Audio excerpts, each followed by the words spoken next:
Hello and welcome to this Monday edition of the World Report with me, Arjun Samar Mahindran. Let's take a look at what's making headlines around the world. Israeli Prime Minister Benjamin Netanyahu has reached the US. He landed at Maryland's Andrews Air Force Base Sunday ahead of his meeting with US President Donald Trump on Tuesday. Netanyahu was then welcomed at the Blair House in Washington Sunday evening ahead of his meeting with Trump on Tuesday. It's a very important meeting, the Israeli Prime Minister told reporters before takeoff. Netanyahu said he would discuss with the president Israel's war against Hamas, the release of all the hostages, and of course, the Iranian terror axis. His first high-level meeting will be on Monday with Special Envoy Steve Witkoff.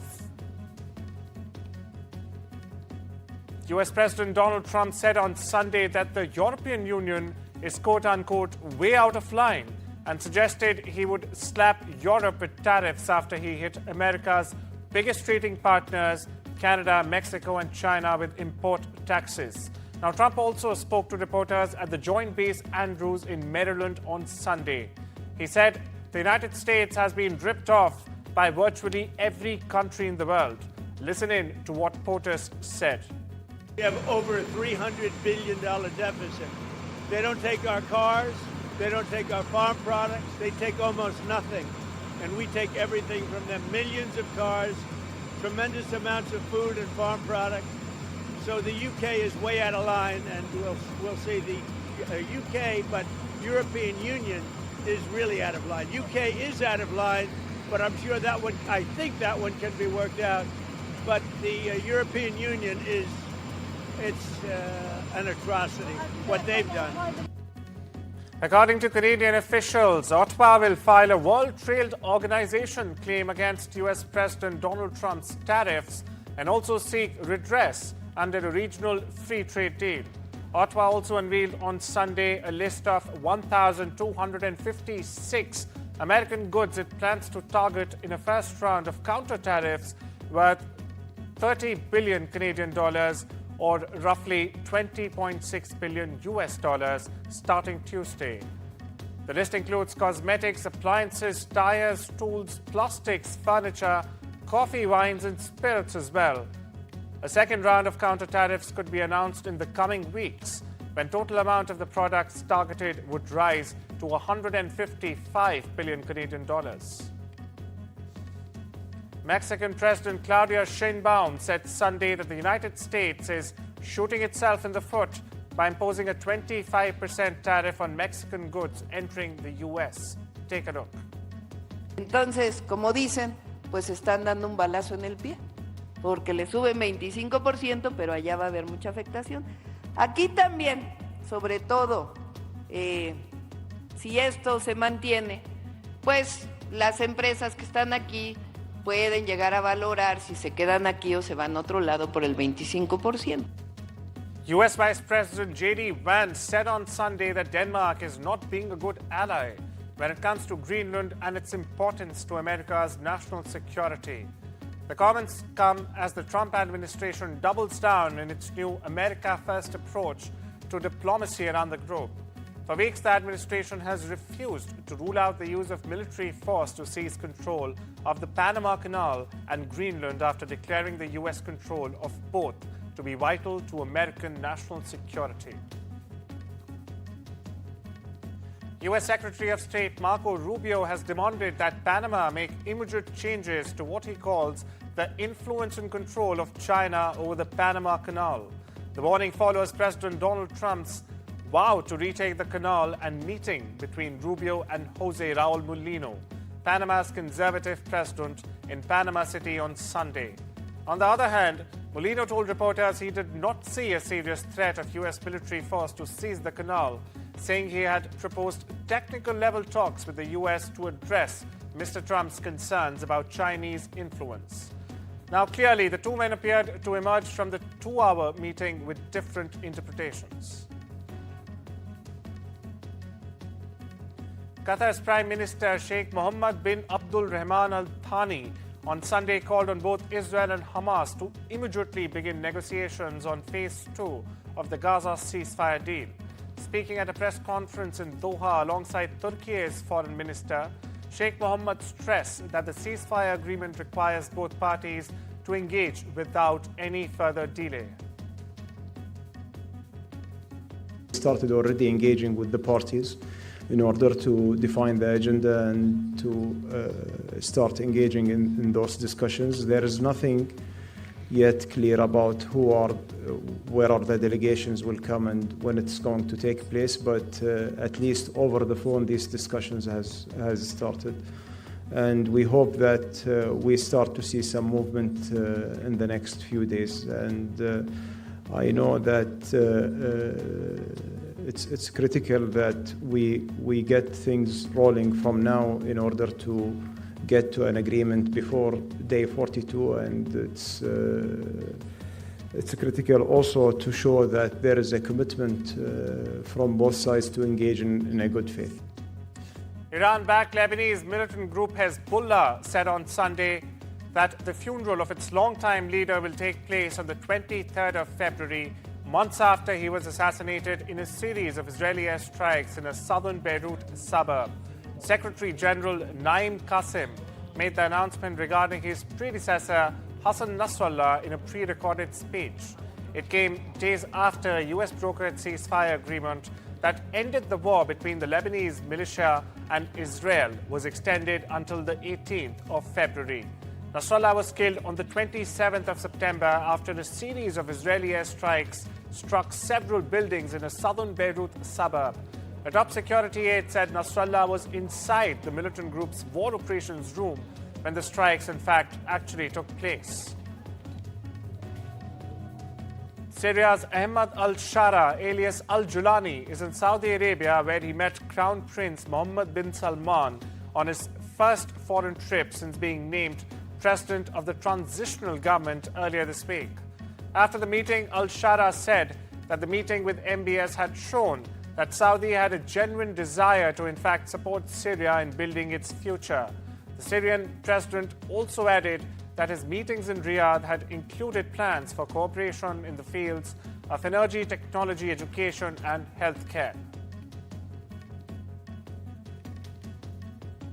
The commander of a main US-backed force in Syria has said on Sunday that the recent ouster of the Assad family from power should be followed by building a secular, civil, and decentralized state that treats all its citizens equally, no matter their religion or ethnicity.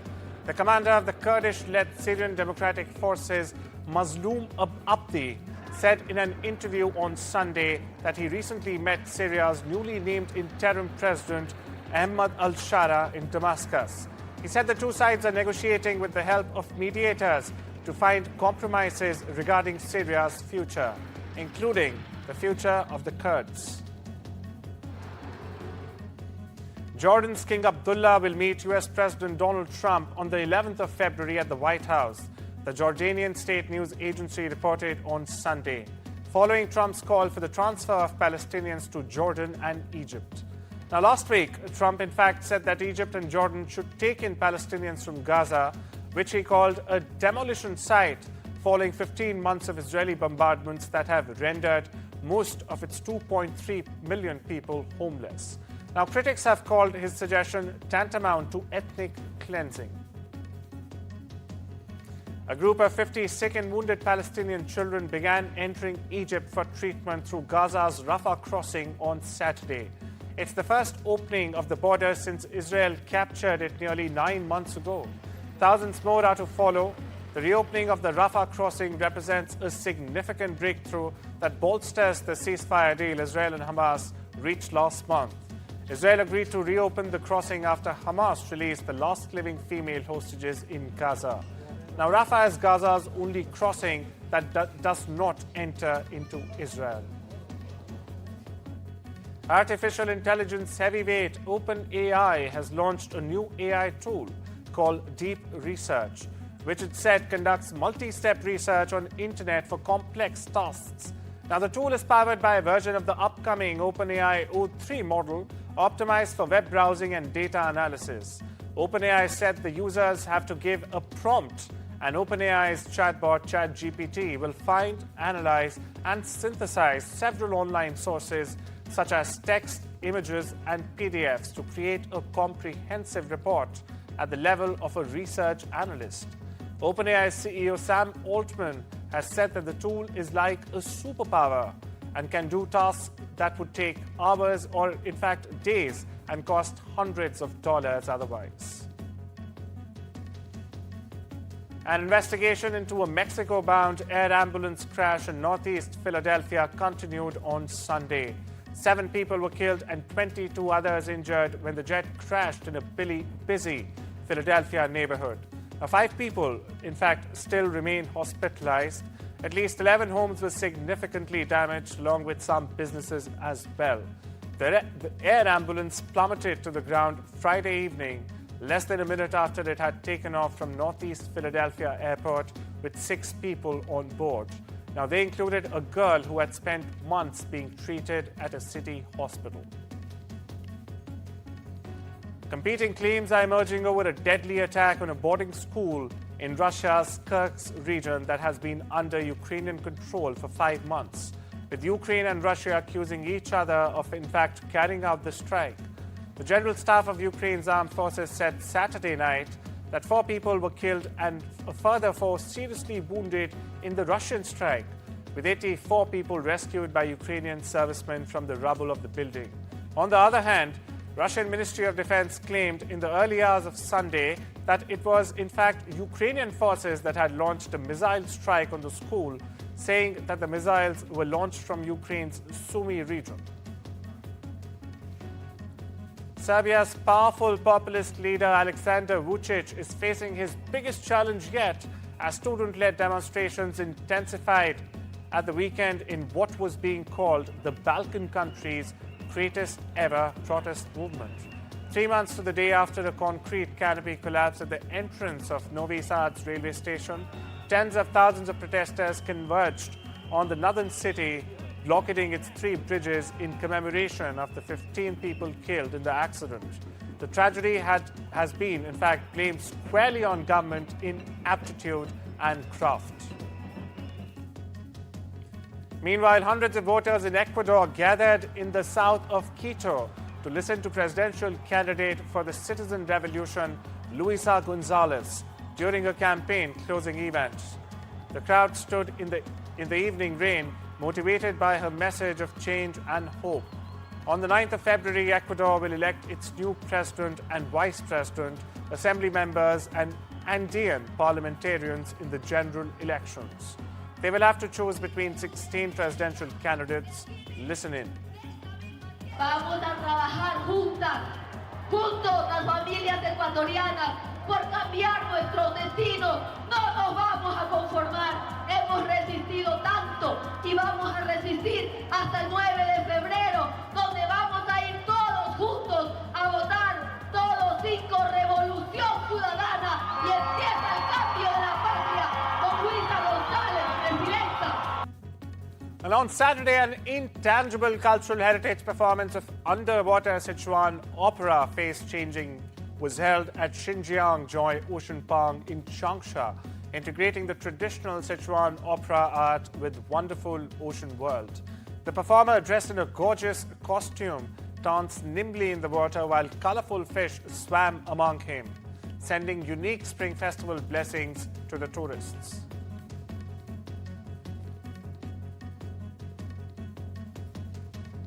Well, it's time we slip into a short break. I'll see you on the other side.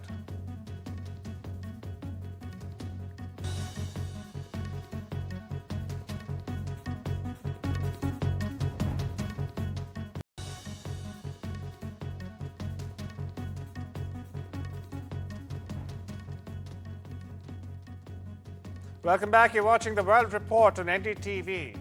The rupee tanked 67 paise to hit a record low of 87.29 against the US dollar in early trade Monday, after Trump tariffs on Canada, Mexico, and China triggered fears of a broader trade war. Donald Trump slapped Canada and Mexico with 25% duties and China with a 10% duty. The move was the first strike in what could usher a destructive global trade war, forex traders have warned. The rupee, meanwhile, continued to face pressure due to sustained foreign fund outflows and the broad strength of the American currency in the overseas markets due to unabated dollar demand from oil importers and weak risk appetite. BSE Sensex and Nifty 50, the Indian equity benchmark indices, tanked in trade on Monday morning. While BSE Sensex went below 77,000, Nifty 50 was near 23,250. At 9:16 a.m. local time, BSE Sensex was trading at 76,843.16, down 663 points or 0.86%. Meanwhile, Nifty 50 was at 23,266.05, down 216 points or 0.92%. Last trading week, which ended on budget day, witnessed notable market movements with a positive shift, contrasting the previous week's performance. Meanwhile, Asian stock markets also slumped on Monday, and U.S. equity futures pointed sharply lower. This after U.S. President Donald Trump's tariffs on Canada, Mexico and China triggered fears of a broad trade war and hit to global growth.